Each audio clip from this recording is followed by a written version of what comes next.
सांग माने आमे जेतेबेले विपद रे पड़ी थाउ ना सेतेबेले भगवान को मने पकाऊ जे हे भगवान मते ए विपद रु रक्षा कर। किंतु जेतेबेले आमे खुशी रे थाउ सेतेबेले आम भगवान को कथा मने पड़े नाही।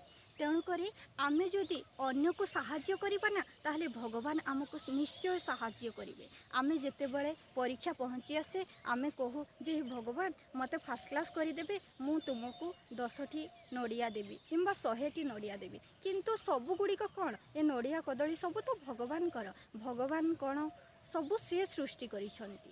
तेणुकर आमे तांको जिनिस कौन देबा तांको आमे कौन देबा उचित तांको आमे भक्ति देबा उचित। आमे जदि भक्ति रे सेमान को डाकिबा ना तो सेमाने निश्चय शुणिबे आ सेमान को आमे लोभ देखाइबा उचित नुहे। कारण ए संसार रे जहाँ भी अच्छी से ही सृष्टि करिसंती। तेणुकर ताहा देकी आमे केमिते भगवान को खुशी करिबा।